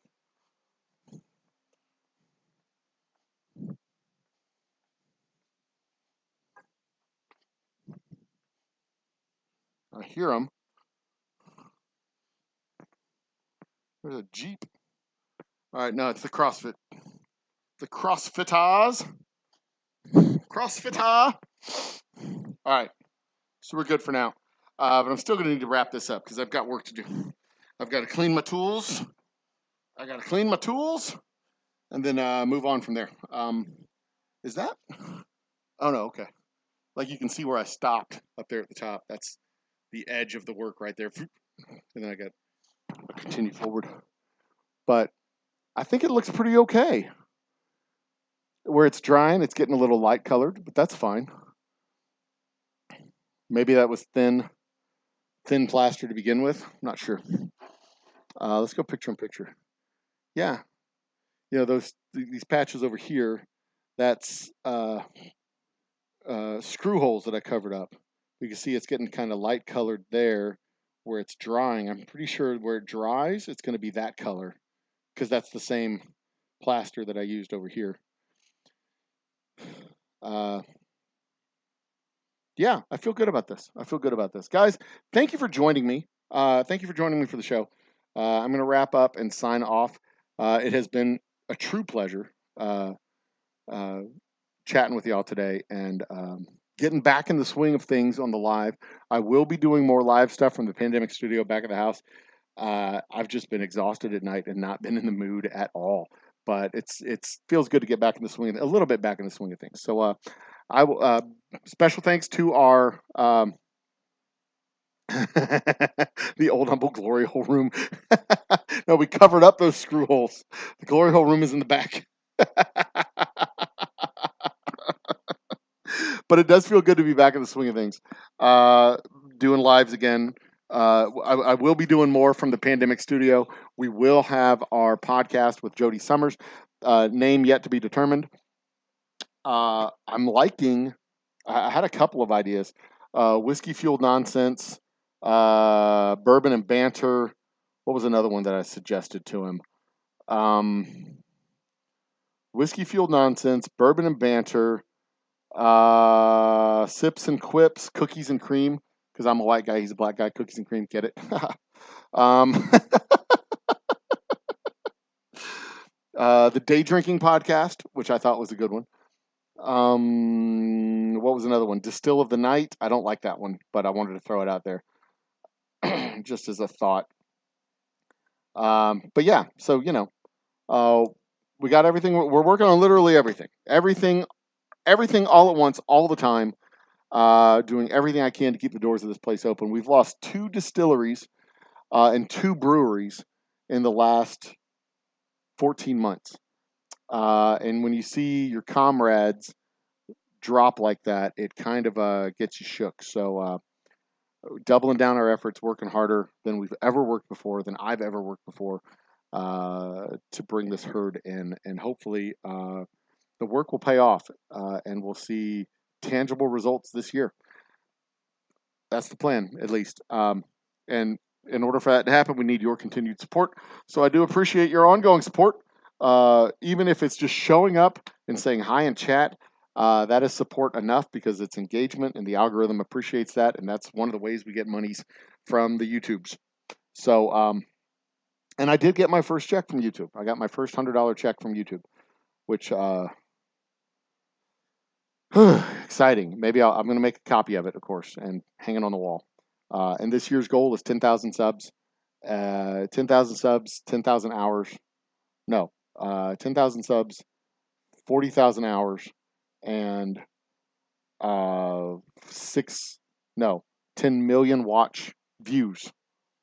So we've got, because a million views is what we hit. No, 750,000 views. So not 10 million views, 7.5 million views is the goal. Everything times 10. This is the 10x year. That's the plan. I should just go with 3x because it's XXX. Whiskey. Is alcohol 3x's or 4x's? 4x's, 3x's, 4x? XXX is porn. 4x, I think, is the whiskey. How many x's is alcohol? XXX alcohol? Or is it 4x alcohol? Why are moonshine jugs marked XXX? Yeah, it's XXX. That's it.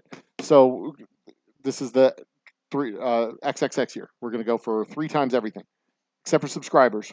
Well, I guess 3 times subscribers. We're at 26,000 or 2,600. 3 times what we have would be 10,000.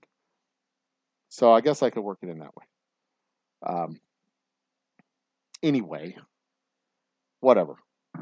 700,000 views is what we got last year. 3 times that would be 2.1 million. So let's call it 3 million. Because 2.1 plus 7 would be 2.8. All right, whatever. 2.8 million. Add 2,700 subs, so that's add 3x to the views, add 3x to the watch time. I think the watch time was something like 6,000 hours, 4,500 hours, between 4,500 and 6,000. I don't remember what it was. So 3 times that would be 20,000 watch hours. Let's call it 5,000.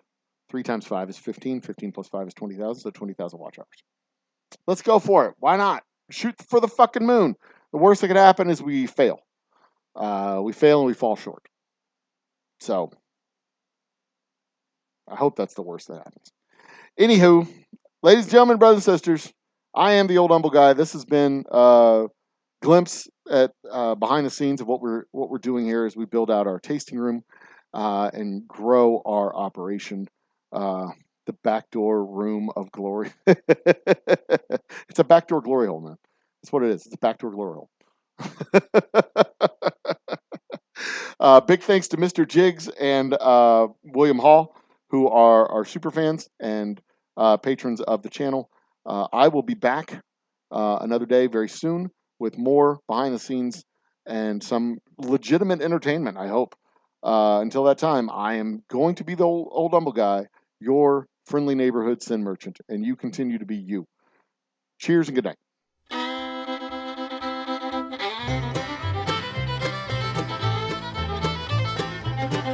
This has been an award.